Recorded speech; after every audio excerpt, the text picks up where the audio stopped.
안녕하세요. 오늘도 서연살롱을 찾아주셔서 감사합니다. 얼마 있으면 환갑을 바라보는 50대 후반 평범한 주부입니다. 지금으로부터 3년 전, 저는 하나뿐인 딸을 결혼시켰어요. 그리고 며칠 전 12시간의 진통 끝에 딸이 첫 아이를 출산했는데요. 예쁜 공주님을 낳아 양가에서 더없이 행복한 시간을 보내는 중입니다. 감사하게도 사돈께서는 제 딸아이는 물론이고 소녀딸을 그 누구보다 사랑해 주시는데 그 모습을 보고 있노라면 떠오르는 한 사람이 있습니다. 요즘 세상에 아들, 딸 차별한다고 하면 말이 많잖아요. 우선 저희 세대도 아들이건 딸이건 모두 똑같은 귀한 자식이라고 생각하니까요. 그런데 저희 시어머니는 그렇지 못한 사람이었어요. 때문에 오랜 시간 제 딸은 여자라는 이유로 할머니라는 사람에게 차별을 받았고 그에 따른 고질적인 상처가 있었는데요. 물론 아들 손자를 낳지 못한 저도 오랜 시간 고통을 받아야 했죠. 그렇다 보니 이제 갓 태어난 외손녀가 저에게는 특별하기만 한데 그러면 그럴수록 자꾸 떠오르는 시어머니 생각에 이렇게 몇 자 적어봅니다. 저와 남편은 같은 직장에서 만나 결혼하게 됐어요. 남편은 평소에는 말이 없는 편인데 평소 책임감이 강하고 표현은 서툴지만 마음만은 진국인 그런 사람이라 제가 많이 좋아했어요. 결혼만 하면 아이 둘 셋 낳고 마냥 행복하기만 할 줄 알았는데 결혼 후에는 지독한 시집살이가 저를 기다리고 있더군요. 남편은 홀 어머니를 둔 장남이었어요. 다행히 시어머니가 시아버지로부터 받은 유산이 많아 경제적으로는 여유가 많았죠. 가장 노릇까지는 하지 않아도 됐는데 밑으로 남동생과 여동생이 있었죠. 여동생은 딸이라는 이유로 자기 어머니께 차별을 많이 받았다고 했어요. 먹는 것부터 입는 것, 교육까지 오빠들과 극명한 차이를 두어 여동생이 속상해 우는 일이 많았다고 하더군요. 없는 집도 아니고 있는 집에서 차별을 받으니 여동생의 상처가 아무래도 깊었을 것 같아요. 그래서 남편이 알게 모르게 여동생을 많이 챙겼다고 해요. 늘 남편이 첫째라고 싸고 들던 어머니에 대한 반감으로 여동생은 도련님보다 남편을 더 싫어했다고 하더군요. 그리고 20살이 되자마자 돈을 번다며 집을 나간 여동생은 2년 만에 시집을 간다면서 이제부터 자기한테는 친정 따윈 없다고 했다더군요. 그 마음이 오죽하면 그랬을까. 지금의 저는 그 상처가 너무나도 잘 보여요. 갓 시집을 왔을 때는 지금만큼 느낄 수 없었던 것 같아요. 더욱이 한 번도 보지 못한 시누이기도 했고요. 그 후 명절은 물론이고 저희 결혼식과 도련님의 결혼식에도 남편의 여동생, 시누는 모습을 보이지 않았어요. 그리고 시어머니는 서운한 기색도 없이 딸은 당연히 결혼하면 남이라며 신경도 쓰지 않았는데 앞날을 몰랐던 저는 그저 그게 안타깝다고 생각할 뿐이었죠. 제가 남 걱정할 때가 아니었는데 말이죠. 그렇게 결혼 후 시어머니는 저에게 여자는 밖에서 일하는 것보다 대를 이을 아들을 낳아야 한다고 신혼 시절도 저를 편하게 지내지 못하게 하셨어요. 게다가 저는 맏며느리였으니 그 집착이 어마어마했어요. 시도 때도 없이 아이 타령을 하시는데 그 스트레스와 강박 때문인지 아이는 좀처럼 생기지 않았어요. 그러면 그럴수록 조바심이 났던 시어머니는 제가 불임인 게 아니냐며 저를 산부인과와 용안 한의원에 끌고 다니셨죠. 드디어 결혼 6년 만에 지금의 딸을 임신하게 되었어요.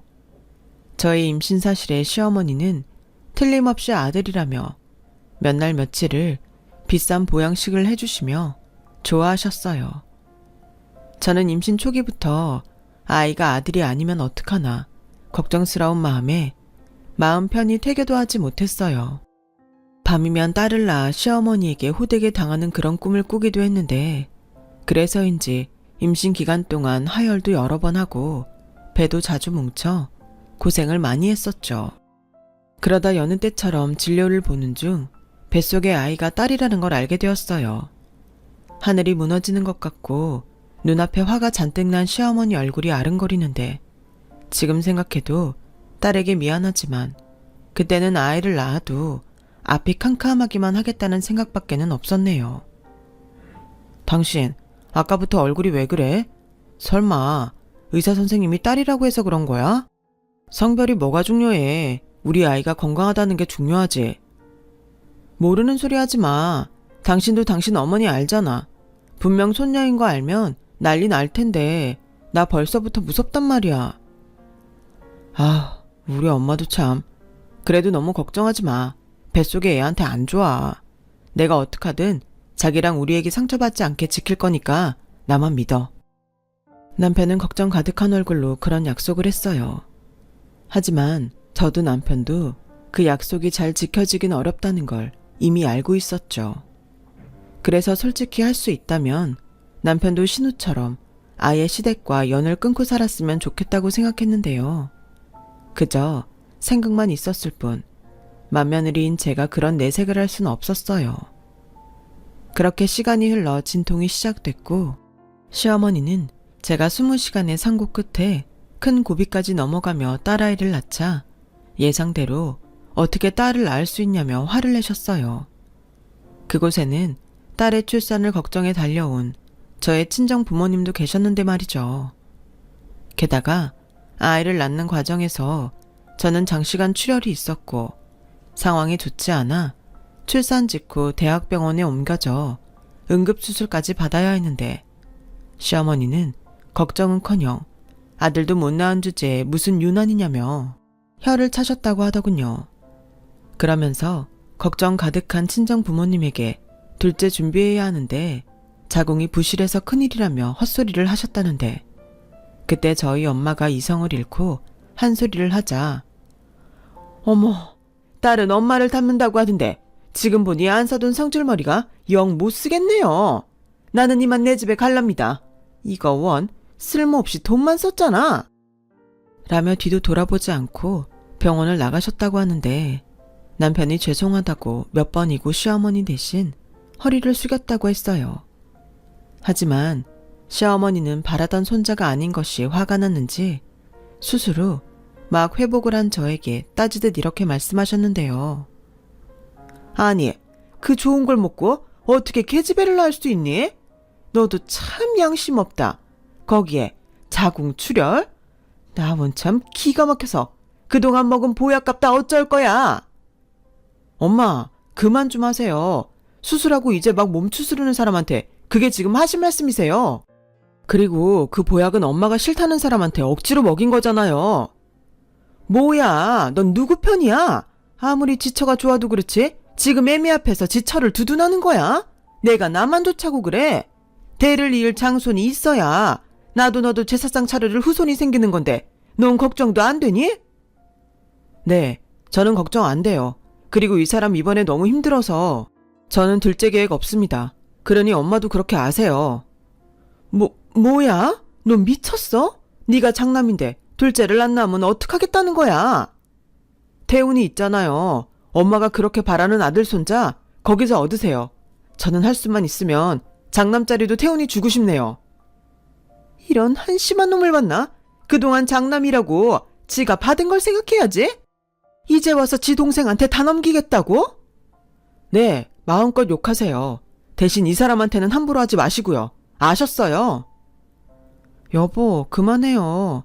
그리고 어머니, 아들 손자 바라셨던 마음 제가 모르는 건 아닌데 이건 사람이 어찌할 수 있는 게 아니잖아요. 그래도 어머니 촌손주인데 예쁘게 봐주시면 안 될까요? 개코 같은 소리 하네. 예뻐야 예쁘지. 난 계집애는 하나도 안 예쁘다. 그러니까 잔말 말고 바로 둘째 가져라. 알겠냐? 시어머니는 그렇게 제 딸을 한 번도 안아주지 않으셨어요. 그러니 크면서 딸은 할머니를 무서워할 뿐 가까이 가지 않으려 했는데 그러다 저희보다 2년 늦게 결혼한 도련님 사이에서 아들 조카가 태어났어요.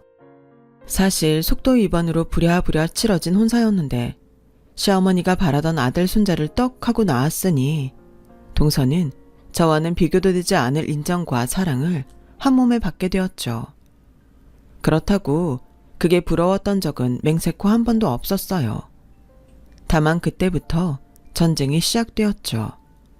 왜? 동서지간이 사이가 좋기는 어렵잖아요. 그런데 동서가 시어머니의 권세를 등에 업고 저를 무시하니 저도 당할 수만은 없었는데요.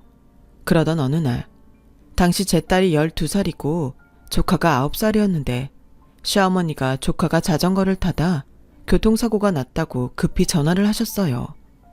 당시 시어머니가 종종 조카를 봐주고 계셨거든요.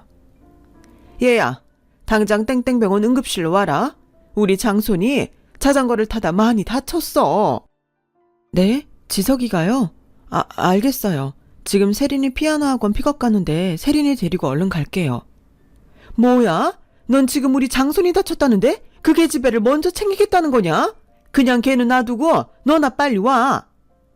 어머니, 오늘 저희 집 주방 공사해서 애 혼자 집에 못 있어요. 제가 최대한 빨리 갈게요. 동서한테는 연락하셨죠? 미쳤니? 내가 보기로 했는데 다쳤다고 하면 걔가 날 어떻게 생각하겠냐? 우리 장손 다친 건 너 때문이라고 하자. 내가 급한 볼일 때문에 너한테 맡겼다가 네가 정신이 없어서 그렇게 된 걸로 하자고. 어머니, 그건 아니죠. 그래서 지금 저더러 빨리 오라고 한 거예요. 그럼 저 안 갈래요. 가뜩이나 동서랑 사이도 별론데 어머님이 그렇게 하시면 저 동서 못 봐요. 뭐야? 어려운 부탁도 아닌데 그깟 것도 하나 못 들어줘? 알겠다. 아무튼 여기 정신 하나도 없으니까 얼른 와. 세린이 그게 집에 달고 오지 말고. 시어머니는 다급하다면서도 끝까지 제 딸은 데리고 오지 말라고 신신당부를 하셨어요. 그렇다고 제가 엄마인데 그럴 수 있나요? 그래서 남편에게 전화를 했죠. 그랬더니 남편이 자기가 병원으로 가겠다며 저는 오지 말라고 하더군요. 하지만 제가 가지 않으면 무슨 불호령이 떨어질지 모르니 딸을 데리고 간다고 했어요. 갔더니 아니, 넌 밖에서 일하는 네 남편까지 부른 게냐? 하여간 내 아들 휘두르는 데는 선수야. 곧 있으면 작은 애도 온다고 하니까 니들이 여기 병원비 좀 계산해라. 아니, 우리 애가 다친 것도 아닌데 왜 우리가 계산을 해요? 돈 많은 엄마가 하세요. 따지고 보면 엄마 잘못이잖아요. 그래놓고 이 사람한테 뒤집어 씌우시려고 하셨다면서요. 엄마, 그게 지금... 그만해. 아주 콜 아파 죽겠다. 알겠어. 내가 계산하면 되잖아. 큰아빠 큰엄마라는 것들이 조카 병원비 좀 낼 수도 있지. 그리고 너 여기 왜 왔어? 내가 너는 여기 올 필요 없다고 했는데. 엄마, 나 할머니 무서워. 제가 데리고 왔어요. 아까 말씀드렸잖아요. 애 혼자 집에 가라고 할 수 없다고요. 하여간 마음에 안 들어. 다칠 거면 네가 다치지. 왜 내 귀한 손자가 다쳐서는? 엄마 또? 저 그럼 그냥 갈게요. 자꾸 이 사람이랑 제 딸한테 함부로 하시는데 아무리 장손이 귀해도 제가 장남입니다. 다행인지 시어머니는 장손을 낳지는 못했어도 당신 장남에게는 약한 구석이 많았어요. 그리고 곧이어 도착한 동서내외는 마치 큰일이라도 난 듯 호들갑을 떨었는데 특히 동서가 타박상 정도의 방기부스란 조카를 안고 대성통곡을 했어요. 어찌나 꼴값이고 주변 시선이 창피한지 남편에게 눈치를 보내 조용히 병원을 나왔네요. 그랬더니 중간에 그냥 가는 법이 어딨냐며 시어머니가 저에게 전화로 또 호통을 치시는데 저도 참고만 있을 수는 없었어요. 어머니, 도련님이랑 동서도 왔고 별일 아닌 거 확인했으니까 그냥 왔죠. 저희한테 따로 볼 일이라도 있으셨어요? 저는 하도 세린이한테 뭐라고 하시니까 거기 있는 것보다 없는 게 낫다고 생각했는데요. 뭐야? 너 아주 갈수록 기고만장해지는구나. 아들도 못 낳은 주제. 나 때는 아들 못 낳으면 찍소리도 못하고 기 한 번 펴지 못했지. 근데 너는 내 아들의 이젠 시애미까지 우습게 보냐? 그런 적 없지만 그렇게 느끼셨다면 죄송해요. 더 하실 말씀 있으시면 세린이 아빠 바꿔드릴까요? 됐다. 너는 오늘 사골 좀 사다가 밤새 끓여서 내일 아침에 지석이네 갖다 줘라. 뼈에는 사골만한 게 없지 않니? 네? 나는 할 말 다 했다. 끊으마. 시어머니는 제가 뭐라고 할 것 같으니 냉큼 전화를 끊었어요. 그리고 황당한 저는 다시 전화를 걸까 고민하다 동서한테 말하는 게 나을 것 같아 동서에게 전화를 걸었는데요. 동서, 조금 전에 어머니한테 전화가 왔는데 혹시 지금도 같이 있어? 아니요. 왜요?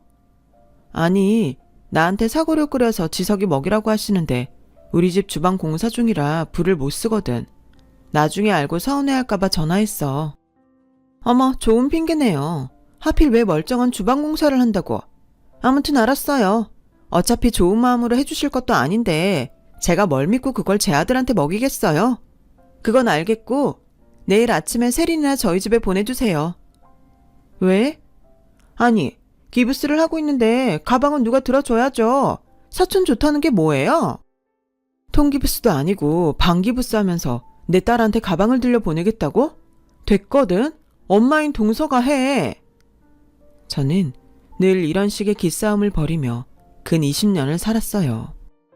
그리고 아이들이 크면 클수록 그 정도는 심해졌는데 애석하게도 제 딸이 공부는 그다지 소질이 없어 늘 조카와 비교를 당해야 했죠. 조카는 시어머니와 동서가 과외의 학원에 아주 극성이라 성적이 그럭저럭 잘 나왔거든요. 그러니 시험 때만 되면 비교를 하고 먼 미래까지 싸잡아서 제 딸은 머리가 나빠서 고생하고 살 거라고 악담을 하셨는데요. 그러면 그럴수록 제 딸은 할머니 집에 가고 싶어 하지 않았고 집단에는 더는 무시당하고 싶지 않아 공부를 좀 했던 것 같은데 그래도 그 영향으로 4년제는 아니지만 서울에 있는 전문대에 들어갈 수 있었네요. 하지만 대학 졸업이 가까워져도 딸의 취업은 어려웠어요.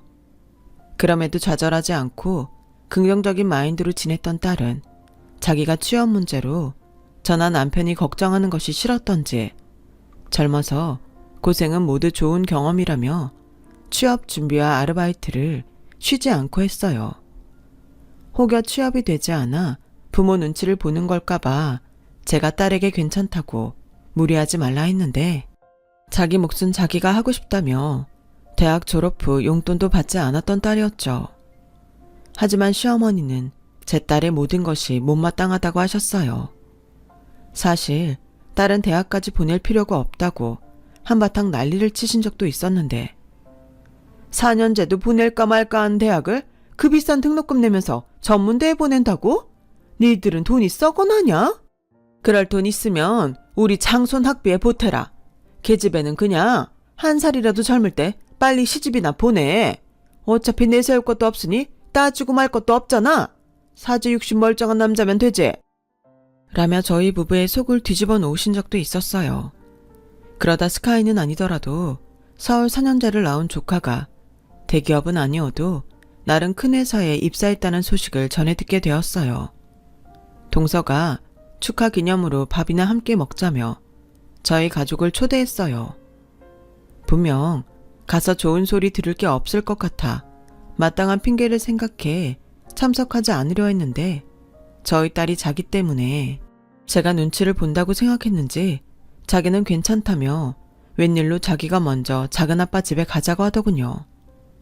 솔직히 불안했지만 남편이 그랬어요.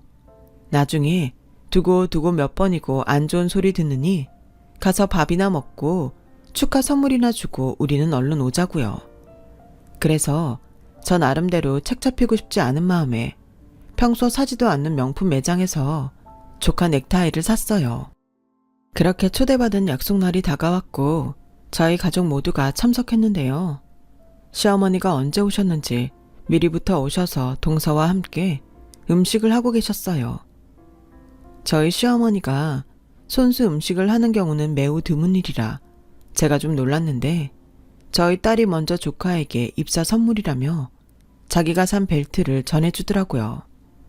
그런데 그 모습을 보고 시어머니가 기겁을 하며 딸이 들고 있는 쇼핑백을 가로챘어요.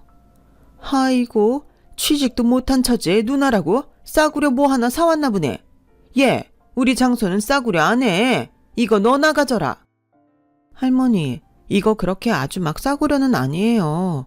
제가 아르바이트해서 번 돈으로 산 건데. 됐어. 어디 부정타게 기집애가 나서. 됐고, 이따 주려고 했는데 자, 할미 선물 받아라.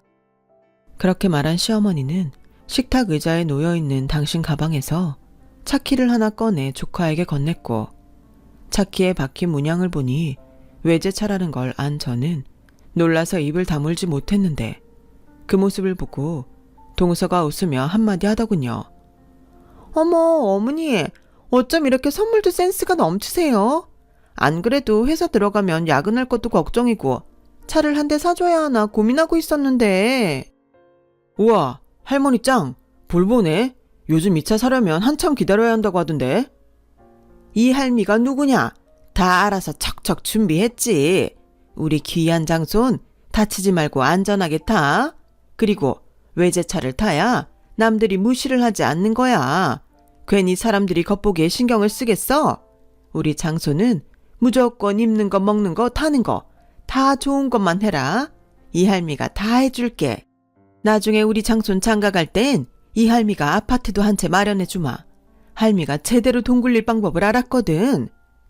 어머니, 저 너무 감동이에요. 지석이 너 빨리 감사하다고 절이라도 해. 세린아, 그러게 너도 빨리 취직하면 좀 좋니? 괜히 우리 지석이가 먼저 취직을 해서 작은 엄마가 미안하네. 아니에요. 저도 전공 살려서 준비 잘하고 있어요. 미안할 것도 셌다. 그리고 저 머리 나쁜 계집애가 들어가 봤자 어디 구멍가게 정도겠지. 설마 너도 취직했다고 내가 뭘 사줄 거라고 기대했다면 꿈 깨라. 그리고 정 아니다 싶으면 네 고모처럼 그냥 아무 남자한테 시집이나 가.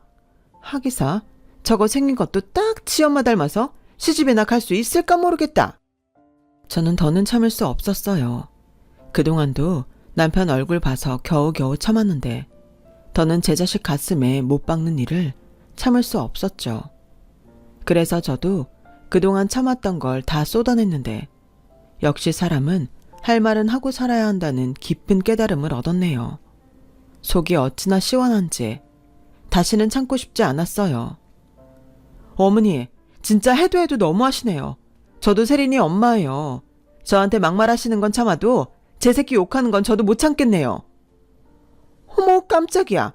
어디 시어머니 앞에서 목소리를 높여. 아들도 못 낳는 주제에. 그리고 네가 못 참으면 어쩔 건데. 뭐 나랑 연이라도 끊게? 네, 어머님 말씀대로 저나 저희 딸은 이제 어머님이랑 상관없는 사람으로 살겠습니다.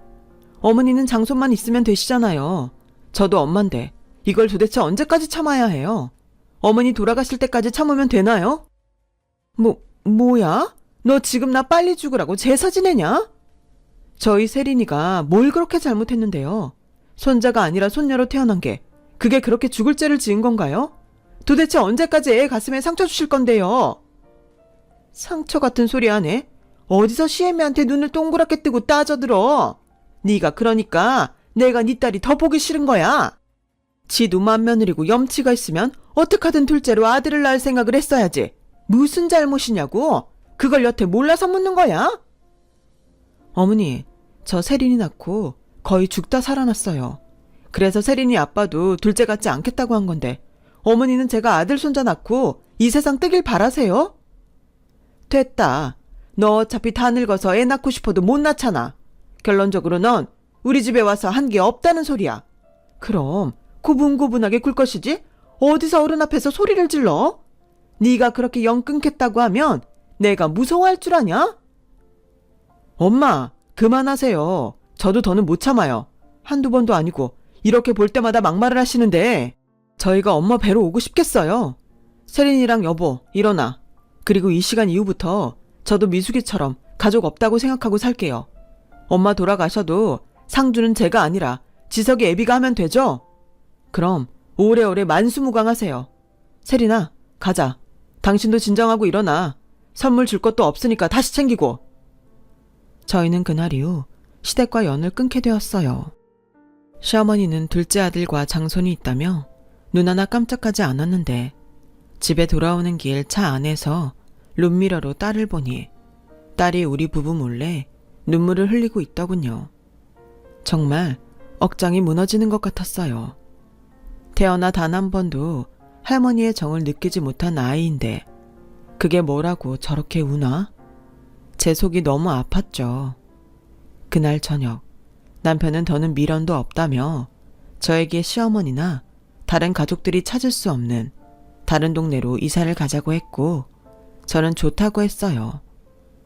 그렇게 10년 넘게 산 집을 부동산에 내놓았고 이사 갈 곳을 알아보는데 평소 친구들 만나는 것을 빼면 늦거나 외출도 잘하지 않는 딸이 무슨 일인지 매일같이 옷차림에 신경을 쓰고 집에 오는 시간도 늦어져 조금씩 제 신경이 쓰이기 시작했어요.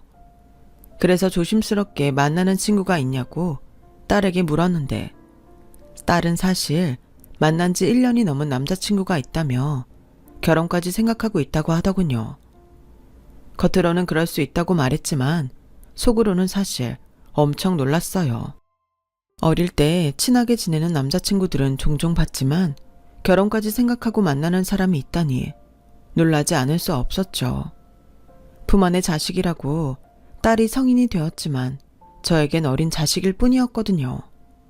하지만 그렇다고 안 된다고 할 수 없기에 1년이나 만났으니까 그럼 집에 한번 데리고 오라고 해서 남편과 함께 자리를 마련했는데 걱정했던 것보다 인성이 참 바르고 조금 무뚝뚝한 제 딸에 비해 싹싹한 구석이 많은 딸의 남자친구가 저와 남편은 무척 마음에 들었어요.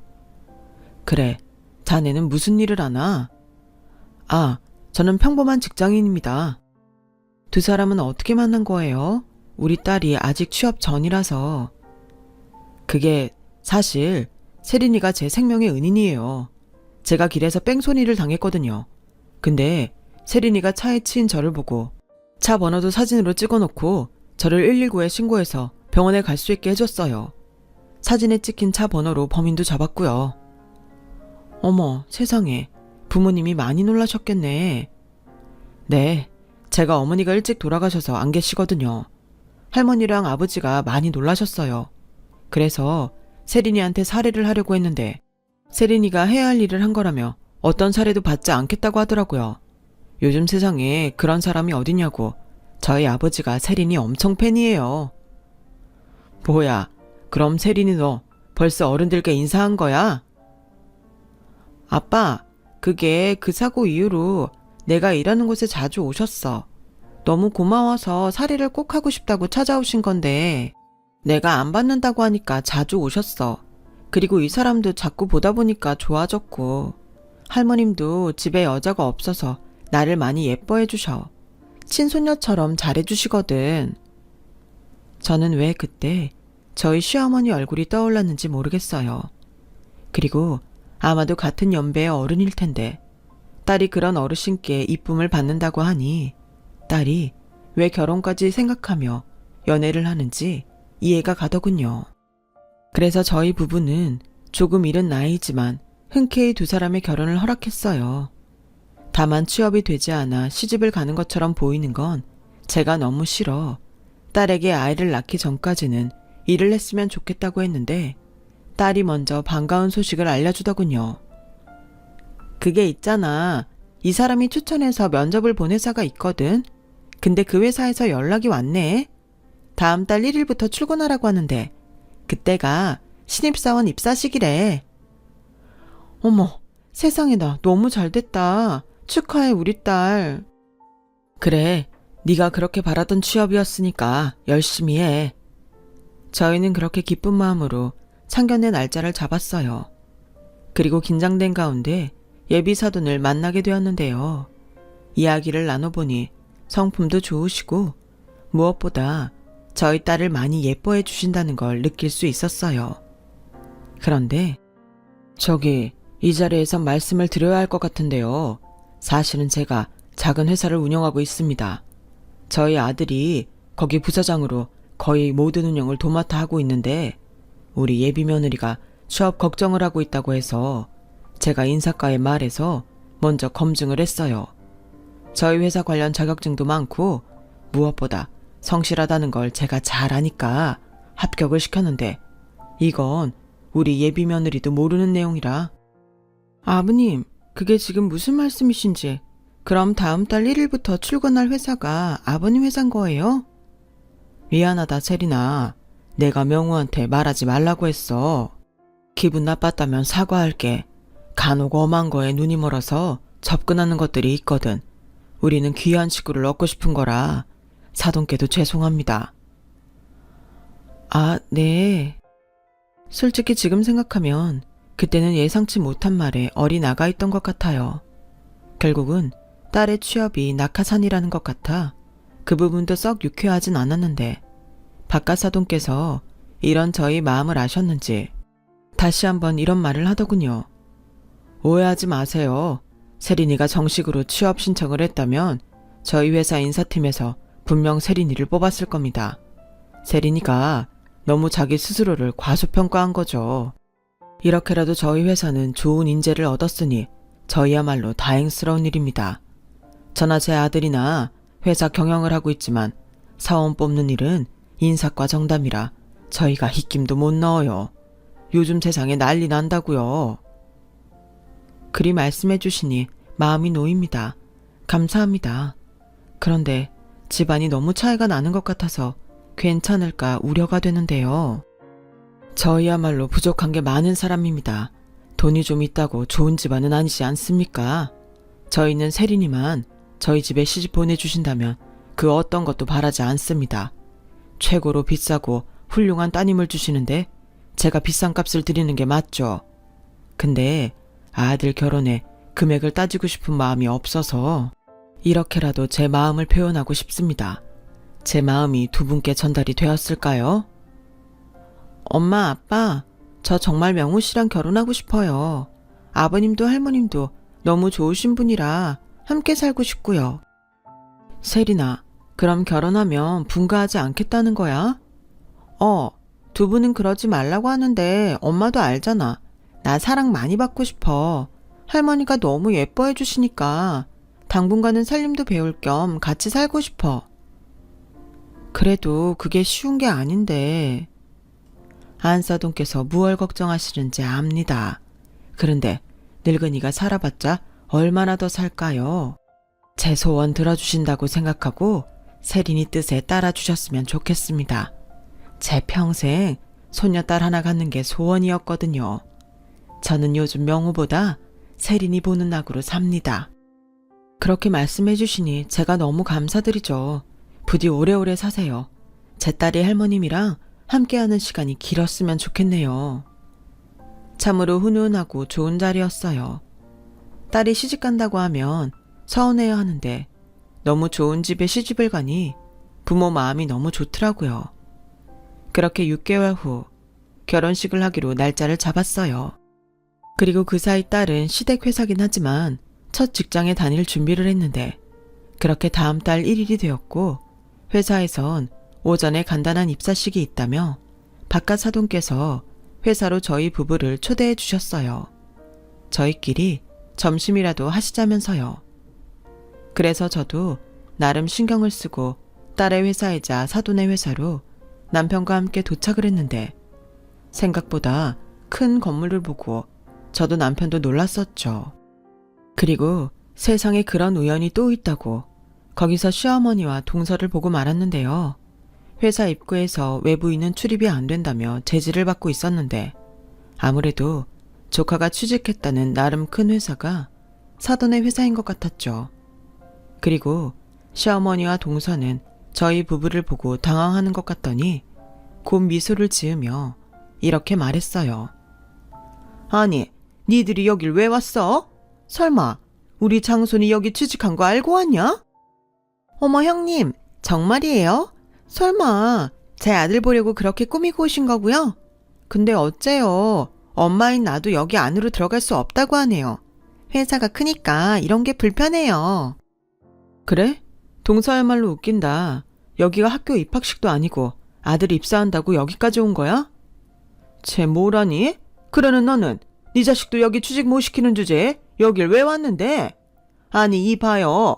나는 여기에 우리 장손이 떡하고 붙어서 할미가 축하하러 온 건데 제지를 하려면 저런 잡상인이나 막아요. 세상에, 할미가 손자 입사하는 것도 못 보게 합니까? 어르신, 여기에 이렇게 가족들 오고 그러지 않아요. 이렇게 계속 억지 부리시면 경찰에 신고할 수밖에 없다니까요. 그리고 두 분은 어떻게 오신 거죠? 혹시 이분들처럼 입사식 보러 오신 건가요?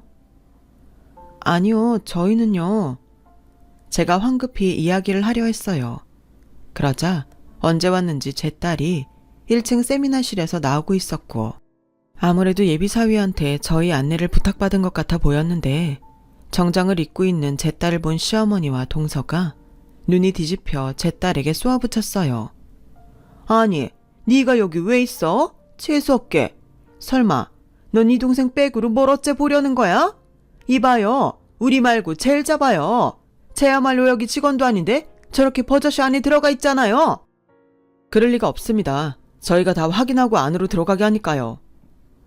아니, 답답하네. 제가 저희 조카인데 전문대 출신에 취업도 되지 않아서 놀고 있거든요. 그런 애가 무슨 수로 이렇게 큰 회사를 들어오나요? 상식적으로 이해가 가세요? 동서, 말 다 했어? 왜? 작은 애가 없는 말 한 것도 아닌데. 세린이 너 여기 와서 빨리 네 입으로 무단으로 안에 들어간 거라고 불어. 할머니야말로 초대받지 않으셨으면서 여길 왜 오셨어요? 그리고 저기 두 분은 사장님이 정식 초대로 오신 분입니다. 오늘 손님 오신다고 전달 받으셨다는데 확인 가능할까요? 네, 귀빈 방문 예정이라고 보고받았습니다. 두 분 안으로 들어오시죠. 바로 사장님이 계신 곳으로 안내하겠습니다. 뭐야? 왜 니들은 들어가는데 우리 못 들어가? 나도 들어갈 거야. 그리고 니들이 뭔데 이 큰 회사 사장을 만나냐? 그야 다 그럴만 하니까 그러죠. 엄마야말로 그만 창피당하시고 돌아가세요. 뭐야? 그때였어요. 저희 부부가 안으로 들어갔는데 시어머니가 무슨 힘인지 저희보다 먼저 비집고 안으로 들어가셨고, 자기도 사장님을 만나 당신 장손 잘 부탁한다며 인사를 하겠다고 억지를 부리셨는데, 밖이 소란스러우니 예비사위가 걱정이 된 듯 세미나실에서 나오더군요. 세린아, 무슨 일 있어? 왜 이렇게 늦어? 어머님 아버님 오셨어요? 어머님 아버님?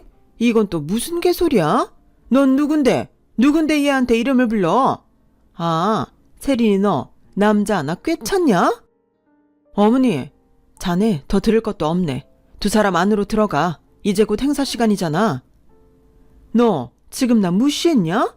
인연이 칸이 배 밖에 나왔구만.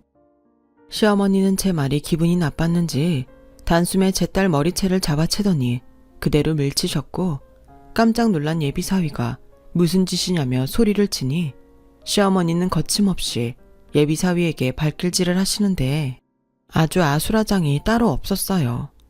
상황이 이러니 경비 직원들은 잔뜩 몰려와 시어머니를 붙잡았고, 시어머니는 그런 상황에도 무슨 생각인지 이런 말을 하셨어요. 내가 누군 줄 알고 이것들이 까불어? 내 손자가 여기에 입사를 했다고. 정정당당하게 척하고 붙었는데 니들이 뭔데 나한테 함부로 해? 참 어이가 없었죠. 이쯤 되면 무슨 상황인지 살필만도 한데 시어머니는 정말 아나무인답게 당신 하고 싶은 대로 다 하셨어요. 그리고 더 기분이 나빴던 건 팔짱을 끼고 희죽거리며 이 상황을 그냥 보고만 있는 동서였는데, 그때 문제의 장본인인 조카가 시어머니의 목소리를 듣고 헐레벌떡 뛰어나오더군요. 할머니, 무슨 일이세요? 여긴 왜 오셨고요?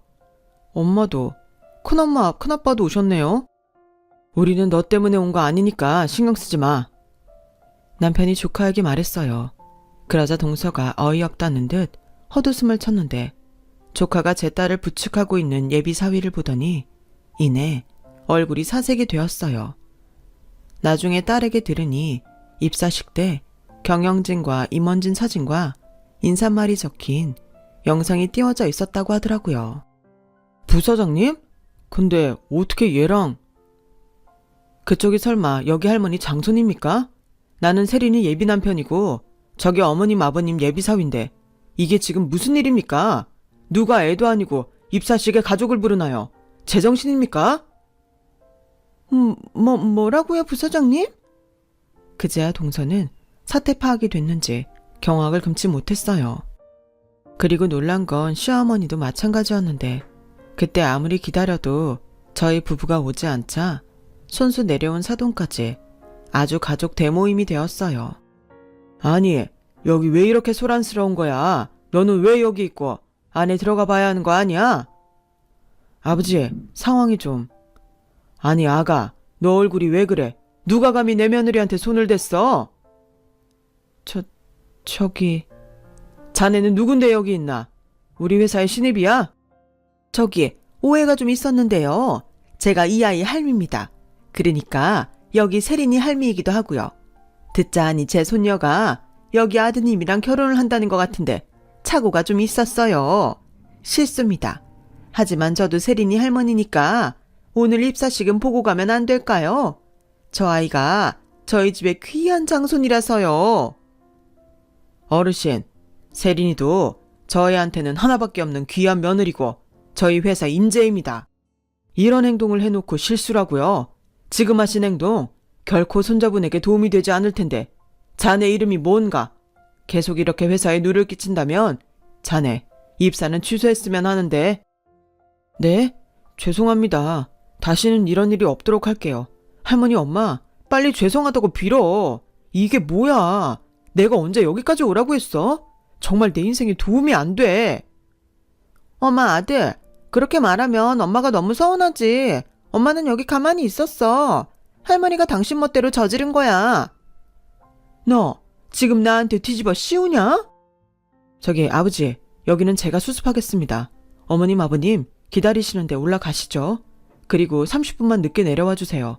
아무래도 행사 시작이 좀 늦어져서요. 알았다. 여기 수습 잘하고 저기 신입은 네가 알아서 해라. 세린아, 정말 괜찮니? 병원 안 가도 되겠어? 괜찮습니다. 그리고 여기는 회사니까 제가 알아서 하겠습니다. 그래, 저희는 이만 올라갈까요? 오늘 많이 놀라셨죠?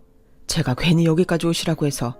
제가 향이 좋은 차를 준비했는데 가서 안정을 취하시죠. 아닙니다. 저야말로 초대해 주셨는데 면목이 없네요. 아니, 그냥 가면 어떻게 큰애야. 나도 같이 가자. 어르신은 저와 얘기 좀 하시죠. 그리고 죄송한데 여기 경찰 좀 불러주시겠어요? 세린아, 이 사람들이 전에 얘기한 그 가족들 맞지? 근데 어쩌려고? 어쩌긴 소란을 일으켰으니 책임지게 해야지. 그리고 그쪽도 같이 가야죠. 내가 미리 알았다면 여기까지 오게 하지 않았을 텐데. 저기 부서장님, 저는 정식으로 입사한 신입입니다. 세린이랑 결혼하시는 건 알겠지만 오히려 세린이 입사가 더 부정적인 거 아닌가요? 제가 문제 삼을 수도 있는데요. 그래요. 할 수 있으면 해요. 여기 정세린 씨는 인사과에 제대로 심사해서 입사시킨 직원이라 아무 상관없거든요. 오히려 입사 첫날부터 이런 문제를 만들었으니 저야말로 인사과에 제고해야겠네요. 그리고 저희 회사 법무팀에 말해서 꼭 책임 묻도록 하겠습니다.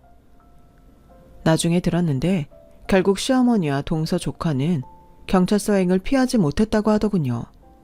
그리고 끝내 조카는 입사 일주일 만에 입사가 취소되었어요. 조사를 해보니 면접 때 지인 찬스를 쓴 게 들통이 났다고 하더라고요.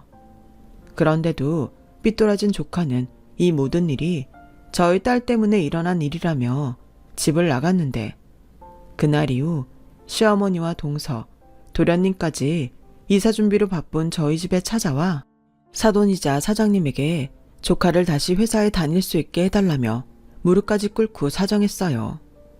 하지만 그건 저희가 할 수 있는 일이 아니었는데 그때 시어머니가 눈물까지 흘리며 전혀 예상하지 못한 말을 하기 시작하더군요. 사실 내가 얼마 전에 좋은 투자 정보가 있다고 해서 전 재산을 올인했다가 다 털렸다. 사기였어. 나는 그것도 모르고 빚까지 져서 투자를 했으니 지금 이거 수습할 사람은 우리 치석이밖에 없다. 지금 얘네 집도 대출금은 못 내서 경매에 들어갈 판국이야. 그동안은 내가 잘못했다. 이런 일이 생길지 내가 알았냐? 이번만 니들이 나나 우리 지석이 살려주면 내가 다시는 세린이 무시하지 않으마. 아니, 다시는 니들 앞에 나타나지 않겠다. 그러니 니들이 그 사람한테 입사 취소는 없던 일로 하자고 말 좀 해봐. 그 사람들이야 일개 직원 하나 붙여준다고 큰일 나는 거 아니잖니. 어머니, 몇 번을 말씀드려요. 저희도 안타깝지만 그건 저희가 할 수 있는 일이 아니에요. 작은 구멍가게도 아닌데 저희가 이래라 저래라 할 수 없죠. 엄마, 그건 이 사람 말이 맞아요. 어쩌다 일을 그 지경으로 만들었는지 모르지만 제가 일전에 말했듯 저희는 그냥 남처럼 지냈으면 합니다. 보시다시피 저희 곧 이사도 가요. 지석의 일은 유감이지만 저희랑 무관한 일이니 알아서 수습 잘하세요. 아주버님, 정말 너무하세요. 어머님이 그럴 수 있지만 저희가 세린이한테 그리고 아주버님 댁에 잘못한 건 없잖아요. 막말로 다 된 취업을 취소한다는 게 말이나 되나요? 저희 정말 억울해요. 저희 지석이 조카잖아요. 조카 좀 살려주세요. 저희 정말 길거리에 나앉게 생겼다니까요. 형님, 제가 그동안 형님한테 잘못한 거 다 빚이라고 생각하고 앞으로 잘할게요. 저 그냥 시녀라고 생각하고 막 부려먹으세요. 그러니까 제발 제 아들만이라도. 됐어. 동서가 아무리 그렇게 사정해도 불가능한 일이야. 그리고 이젠 정말 여기 오지 마. 이렇게까지 하고 싶지 않은데 계속 이러면 나도 경찰에 신고할 수밖에 없어. 난 그냥 자업자득이라고 생각할래. 그동안 나나 우리 세린이가 얼마나 힘들었는데 나한테 왜 이래? 매몰차다고 생각할 수 있겠지만 저는 그들을 돕고 싶은 생각이 정말 0.01%도 없었어요. 그러자 동서는 울고 화내고 그야말로 지랄 발광을 하다 세린이가 신고한 경찰에 의해 끌려나갔고 저희는 부랴부랴 이삿날을 당겨서 이사를 마쳤어요. 그러자 언제 그런 일이 있었냐는 듯 모든 것이 제자리로 돌아왔고 딸은 무사히 행복한 결혼식을 올릴 수 있었어요. 제 딸이지만 웨딩드레스 입은 모습을 보니 어찌나 예쁘던지 동화책에 나오는 공주님 같더군요. 그리고 무뚝뚝하고 말이 없던 남편은 내내 내색하지 않더니 결혼식 날 많이도 울었어요. 20년 넘게 부부로 산 저지만 남편의 그런 모습은 그때가 처음이었는데 나중엔 딸도 눈시울이 붉어지더니 일순간에 눈물바다가 되어버렸죠. 저리 절절한 부녀면서 왜 둘 다 표현하지 못하고 살았는지 앞으로 남은 시간은 서툴더라도 표현하게끔 제가 오지랖을 떨어야겠다고 생각한 순간이었네요. 저도 한때는 딸이 제품을 떠날 날이 아주 멀었다고 생각했어요. 하지만 그때를 정하는 건 제가 아니라 당사자인 딸이었고 지금은 그저 저보다 이 세상을 오래 살 딸과 사위 그리고 손녀가 무탈하고 행복하게 살길 바랄 뿐입니다. 그 후 시어머니는 지금도 행방을 알 수 없을 정도로 행방이 묘연해지셨는데 도련님 말에 의하면 전 재산을 날리고 빚더미에 올라 도망을 갔지만 어느 조용한 절에 숨어 지난 날을 후회하고 계신다고 했어요. 거기에 금방 마음을 잡길 바랬던 조카의 방황은 금방 끝나지 않았더라고요. 그 여파로 동서와 도련님이 이혼까지 하게 되었고 지금 생각하면 조카도 돌아올 곳이 없어 계속 방황을 하는 건 아닌지 안타까운 마음입니다. 부디 조카라도 좋은 인연을 만나 마음을 잡을 수 있길 바랄 뿐이에요. 그리고 끝으로 제 딸이 지금 하는 일과 가정에 최선을 다하길 바라며 이제 막 태어난 외손녀도 온 가족의 사랑을 받으며 건강하게 자라길 바라면서 제 사연을 마치도록 하겠습니다. 저의 이야기 들어주신 모든 분께 감사의 말을 전합니다. 항상 건강하시고 행복하세요. 오늘은 어제보다 더 나은 날이 되길 진심으로 바라겠습니다. 여러분, 사연 댓글에 응원과 현명한 조언 부탁드려요.